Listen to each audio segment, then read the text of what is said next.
Pemirsa Intens Investigasi, jika sebelumnya kabar dugaan permasalahan dalam biduk rumah tangga Adly Fairuz dan sang istri Angbien Rishi sempat beredar luas dan mengisi jagat pemberitaan di sosial media. Siang hari tadi, kabar itu sepertinya mulai benar-benar terjawab pasca digelarnya sidang perdana dalam gugatan cerai gugat yang dilayangkan Angbien terhadap sang suami yang menikahinya sejak tahun 2020 silam. Lantas seperti apa sejumlah momen yang tertangkap kamera di persidangan perdana pasangan Adly Fairuz dan Angbien Rishi? Dan lalu, apakah pula sebenarnya alasan dibalik Angbien yang memilih mengakhiri biduk rumah tangga yang telah dijalaninya selama lebih dari 5 tahun tersebut? Benarkah semua ini berawal dari rasa sakitnya? Seperti yang sempat diungkapkannya dalam tulisan yang ia unggah di sosial media. Pemirsa, bersama Intens Investigasi, kami hadirkan kabar terkini, terpercaya, dan teraktual. Tetapi sebelumnya, jangan lupa untuk like, subscribe, dan juga share channel YouTube ini.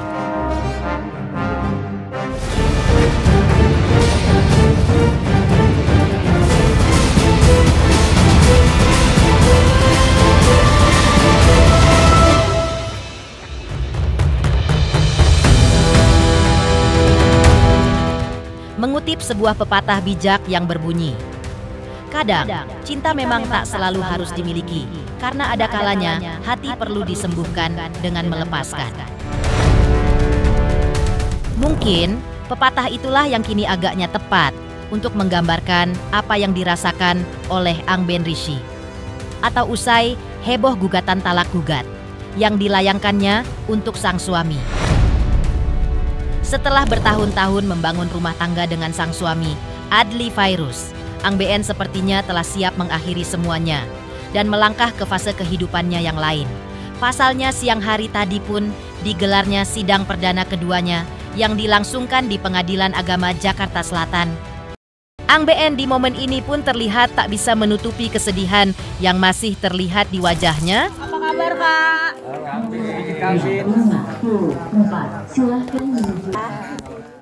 Ya, memang agaknya tak ada menyangka gugatan cerai gugat dari Angbien menjadi akhir biduk rumah tangga yang dijalani pasangan yang menikah sejak tahun 2020 silam tersebut. Angbien seperti diketahui dinikahi Adly di tahun 2020 silam, atau tepatnya pada tanggal 28 Maret 2020 silam, atau saat pandemi COVID-19 tengah melanda seluruh negara termasuk Indonesia saat itu. Maka tak ayal pernikahan mereka pun harus dilangsungkan secara tertutup dan hanya dihadiri oleh keluarga terdekat. Dan dari pernikahannya pun, kabarnya pasangan ini dikarunia 1 orang anak laki-laki yang lahir 1 tahun berselang sejak pernikahannya. Lantas, setelah usai persidangan, kedua belah pihak pun mengungkapkan beberapa hal, termasuk poin-poin yang menjadi alasan Angbien akhirnya memilih untuk melayangkan gugatan cerainya. Seperti berikut ini. Persidangan sudah selesai ya. Dan akhirnya ini kita dari kuasa penggugat Angbien ya hari ini sudah hadir. Nah, dan tetapi tadi dari tergugat hadir kuasanya namun hanya menerangkan surat tergugat. Artinya meneriasikan karena pihaknya kan tidak sedang hadir ya. Baik, terkait dengan permasalahan dalam gugatan ini, mohon izin ya rekan-rekan media bahwasanya kami tidak bisa menyampaikan hal-hal itu di dalam ini karena ini kan sifatnya privasi seperti itu. Jadi ini perlu juga kami jaga terhadap klien kami. Jadi permasalahannya kami tidak bisa sampaikan seperti itu ya. Hari ini agendanya sidang kedua ya. Dan kebetulan prinsipal kita tidak bisa hadir karena sesuatu hal atau lagi berhalangan. Karena ini adalah masalah keluarga, jadi mohon maaf sebelumnya kan kami tidak juga bisa menyampaikan di sini. Nah, ini adalah ranah pribadi atau privasi keluarga ya. Jadi yang pada intinya Pak Adly atau beliau sama Bu Angbien memang sudah sepakat untuk melakukan perceraian. Ya, ada Pak. Bang, tadi sempat disinggung Kalau itu tadi saya sudah sampaikan karena ini adalah masalah keluarga, kita tidak bisa menyampaikan di sini. Jadi mohon pengertian dari teman-teman media, ya. Tapi sempat disinggung ada berita penting, Mas. Kalau itu nanti bahas di dalam aja nanti aja. Harusnya pemanggilan para pihak. Namun dari klien kita memang tidak bisa hadir hari ini. Kemungkinan ya nantinya minggu depan tergantung majelis hakim nanti seperti apa agenda persidangannya berlangsung berikutnya, atau memang tetap memanggil dari si klien kami gitu. Ang Ben dikutip dari akun media sosialnya, sempat menuliskan sebuah kalimat yang diduga menjadi awal mula keretakan dalam biduk rumah tangganya tercium publik, sempat kedapatan melaksanakan ibadahnya ke tanah suci sendirian atau diduga tanpa ditemani sang suami di medio bulan September 2025 lalu, dan yang paling menyita perhatian tidak lain adalah sebuah caption yang dibuatnya dalam potret yang memperlihatkannya tengah berdiri di depan Ka'bah, ditulis dengan kalimat yang kurang lebih seperti berikut ini. Ya Allah, Tuhan utuhkanlah kembali jiwa yang hancur dan hati yang remuk. Ya Allah, Tuhan sembuhkanlah diri ini yang remuk berkeping-keping, hapuskanlah segala kesedihan, hadirkanlah kebahagiaan yang seutuhnya. Ya Allah Tuhan, terima kasih. Sebegitu banyak aku berbuat salah, sebegitu banyak Kau memaafkan dan mengampuni aku ya Allah. Tuhan, sebegitu sedikitnya aku memohon kepadamu, sebegitu banyak yang Kau berikan padaku. Lantas benarkah jika ditelisik dari unggahan tersebut dan caption yang dituliskannya benar menggambarkan situasi rumah tangganya?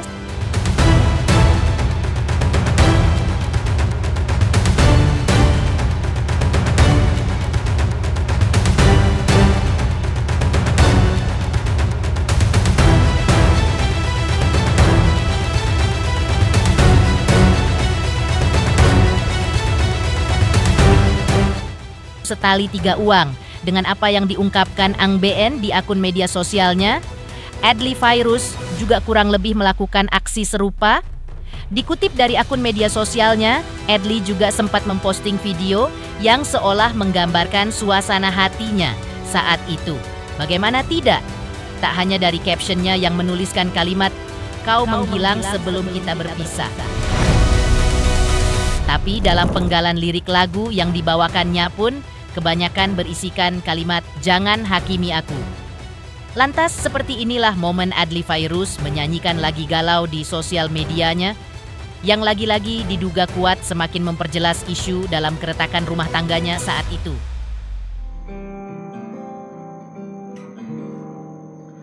Jangan hakimi aku,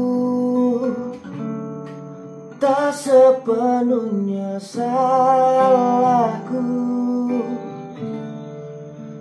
Jangan hakimi aku, kau tak ada di saat rapuhku. Jangan hakimi aku, gimana cintamu saat lemahku. Kau menghilang sebelum kita berpisah.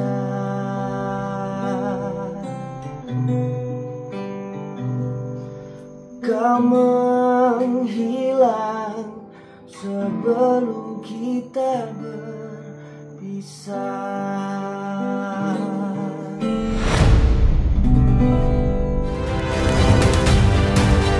Di sisi lain, berbanding terbalik dengan apa yang terjadi di persidangan perdana mereka. Sebelumnya, atau tepatnya pada bulan Juni lalu, keduanya pun masih sempat terlihat mesra, bahkan membuka bisnis bersama. Seperti apa momen seru kebersamaan mereka saat itu? Pemirsa Intens Investigasi, jangan lupa saksikan terus Intens Investigasi. Jangan lupa untuk like, subscribe, share, dan juga komen. Tim redaksi Intens Investigasi mengucapkan banyak terima kasih kepada semua subscribers hingga channel Intens Investigasi kini menuju 4 juta subscribers.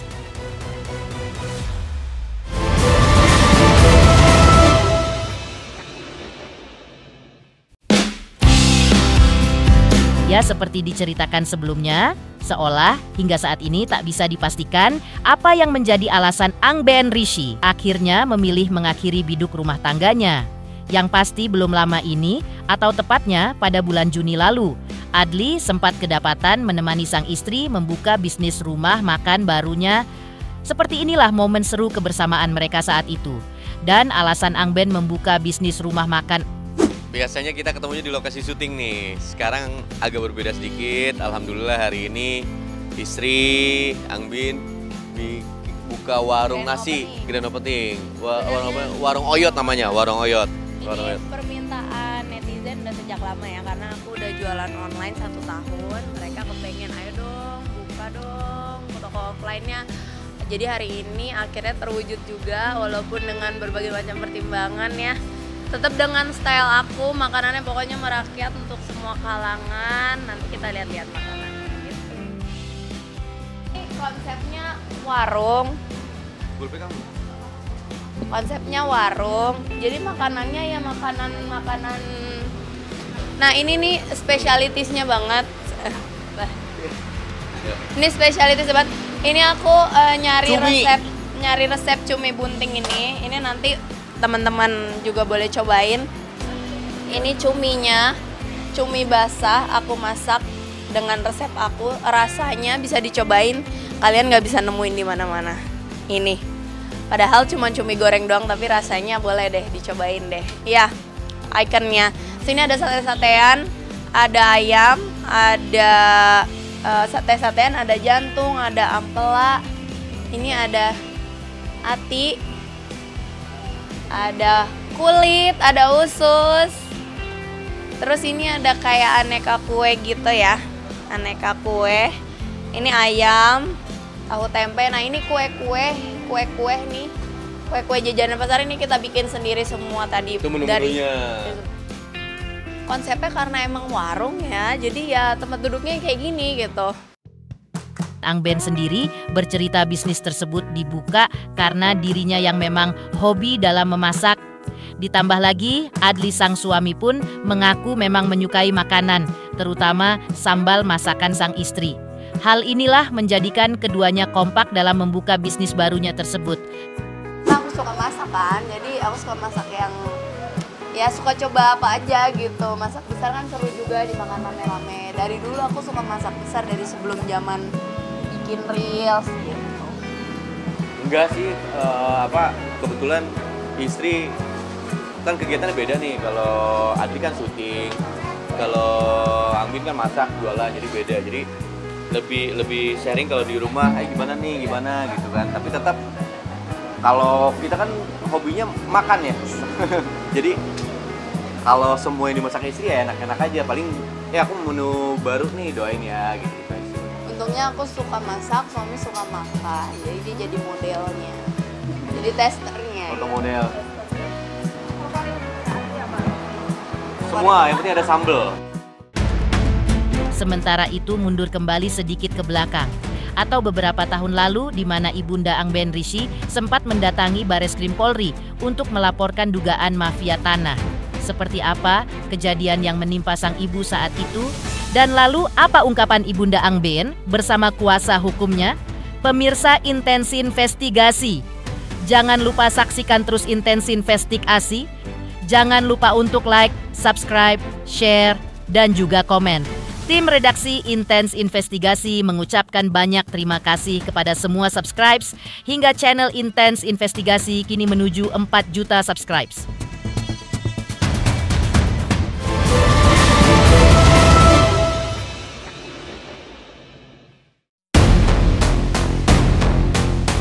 Mundur kembali sedikit ke belakang.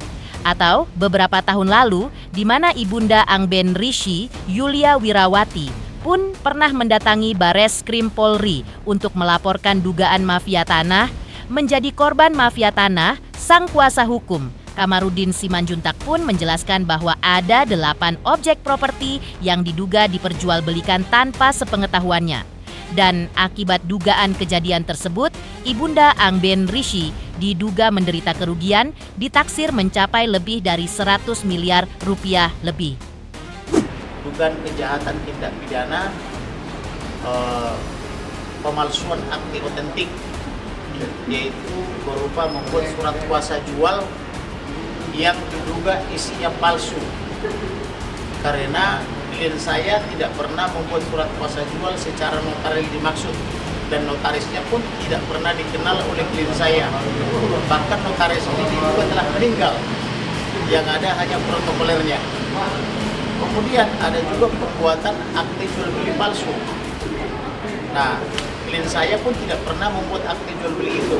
Ada 2 surat kuasa jual, ada 2 akte jual beli palsu. Kemudian akibat daripada surat kuasa jual palsu ini maupun akte jual beli palsu ini, terjadi peralihan kepemilikan tanah dan bangunan berdasarkan 2 sertifikat. Jadi tadinya sertifikat kepemilikannya atas nama klien saya berubah menjadi atas nama orang lain. Nah, ajaibnya pelaku ini menjual kepada karyawannya. Karyawannya ini saya investigasi atau selidiki, gajinya 6 juta per bulan. Dengan gaji 6 juta per bulan bisa membeli aset 2 unit seharga kurang lebih 160 miliar. Demikian pemirsa, kabar terkini, terpercaya, dan teraktual yang kami hadirkan hari ini. Jangan lupa, saksikan terusi Intens Investigasi dan pastikan jangan lupa untuk like, subscribe, share, dan juga komen. Tim redaksi Intens Investigasi mengucapkan banyak terima kasih kepada semua subscribes hingga channel Intens Investigasi kini menuju 4 juta subscribes.